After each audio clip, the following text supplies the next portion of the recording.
Hey guys, welcome back to our movement channel. Last week we were here with Leanna and we were talking about how you hit a wall and you get stuck. So this week we're going to teach you how to break through that wall. So let's dive in. So today we're going to address how to get through that wall. So stay tuned to the end of the video and I'm going to give you tips on how to break through it. I'd like to talk about how to discover when you hit that wall. That wall is normal. We all have that wall. And that's the line of being comfort, and you cross that line, you go into the out of comfort or discomfort. And for all of us, however we get better, mentally, emotionally, physically, or spiritually, we have to go over that line.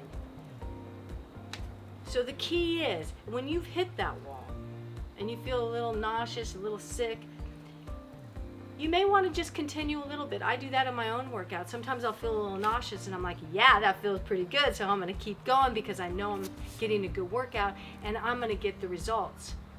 Now with Leanna, when you felt sick, what were you telling yourself? What was the self-talk?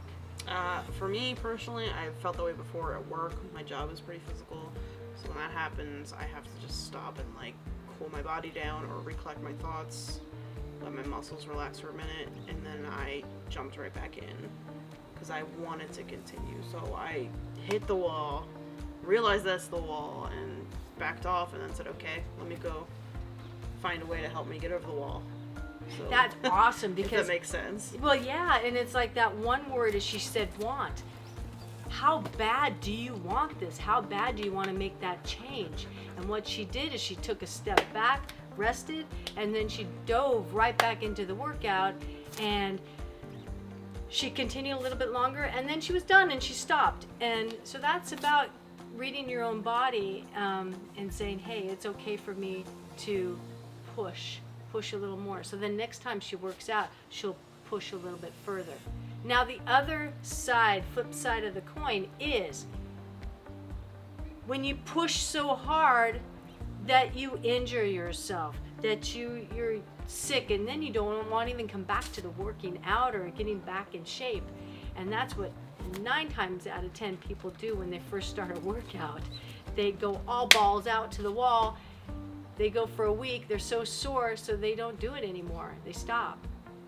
So my suggestion is to do it with baby steps like Leanna is doing and learn how to stop before you injure yourself. And that is a personal preference. You got to read yourself. You got to learn how to read yourself. And if not, if you can't read yourself, get a trainer. Because being a professional like myself, I can see the signs. I watch her, I feel her, and that's when I was able to say, hey, you know what, you're done, stop, let's do something another day. I just want to emphasize that every day is a different day, and not all mental, emotional, spiritual, and physical are all going to coincide with each other. So when Leanna hit the wall, she was mentally, she could do this. Physically, she couldn't. So let's talk about the emotional aspect. What was happening with you? Yeah, so mental and emotional are kind of different. I mean, they go hand in hand, but they're differently. Mentally, I was like, I want to do this. I can do this. Physically, I said, I am weak. I feel sick. I need to chill out. And then emotionally, I kept saying, I feel like a letdown because I didn't do a lot of exercises, or so it felt. So, there's kind of, it's a little complicated. There's all these things working together, but what's your So I have a tip great for tool me? for that. So the mental, the self-talk is starting to talk negative, and all those negative thoughts start pouring in. And this is the time for you to persevere through it, is use the scoop method. And that's really going, that was then, whatever the talk is, this is now, and then do an action forward. And that's when I'll come in. When I see that, we change it up.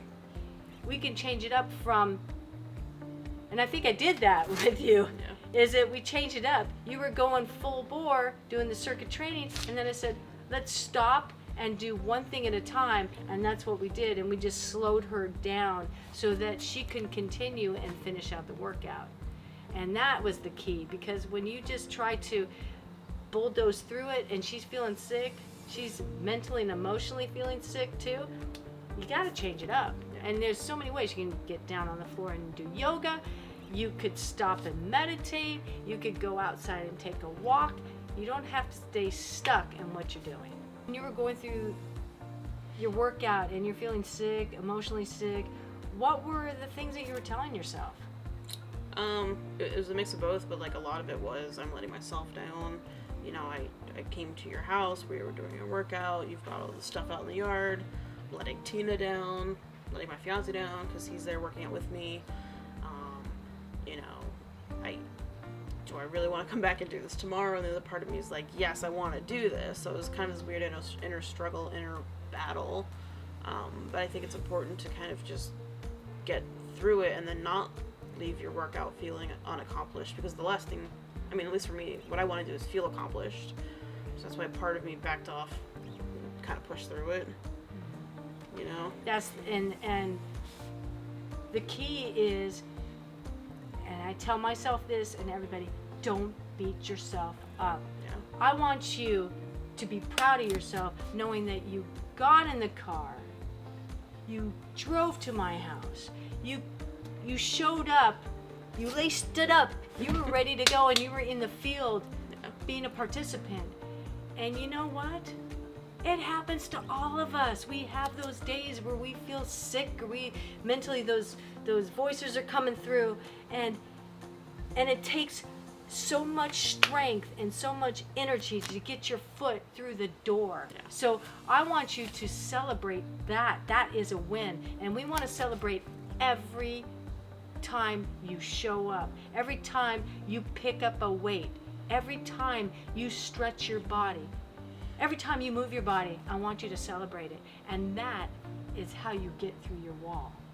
There is no such thing as failing. It's all small accomplishments. I have people that come to me. They want to change their life in a day. They want to change their life in a week. They want to change their life in a month.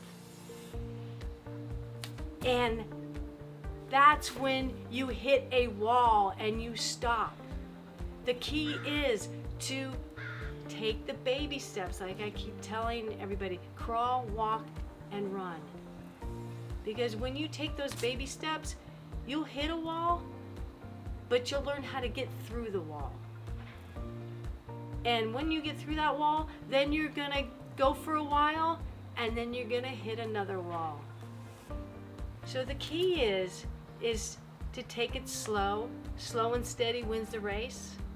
That's the key.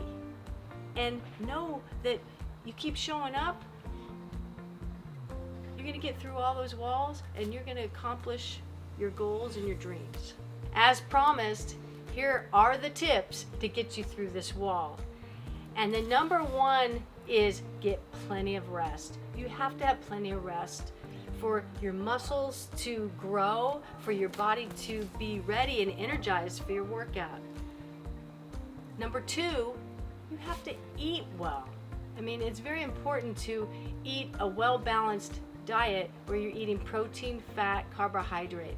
If you come to a workout eating a Snickers bar, you're gonna have to expect that you're gonna go up and then drop real fast, and you're not gonna get through your workout. But if you come to a workout prepared where you're eating protein, a little bit of fat, like avocado, and a carbohydrate, a potato, you're gonna be jamming through a workout. So there's the difference. Number three, water, hydration. Water is one of the most important things to drink. It hydrates you, it energizes you, it keeps you moving. And not to mention, I mean, I have clients who come to me, they have low blood pressure and they feel like lethargic. As soon as they drink a glass of water, they're feeling good, and they can continue their workout. Well, I just learned this too. It actually thins your blood a little bit. Yeah. It's not like blood thinners, but it Yeah. gets it moving better. So when you're exercising, it's pumping better. It's moving better, like a river instead of like a sludge. Yeah. So And it's that like if you affects don't drink everything. water and you don't eat, just think of yourself as a car. When you don't have fuel in it, you don't move. Yeah.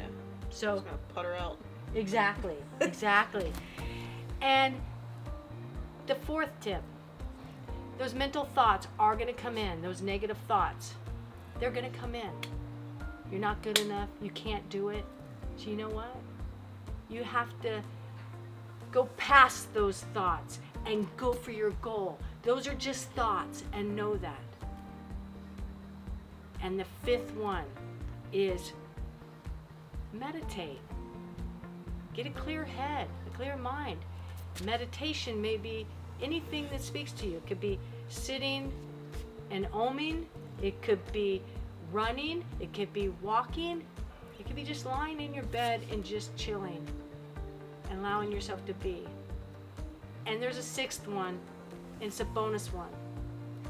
Extreme self-body care. Take care of yourself. Love yourself. Take a bath. Take a shower.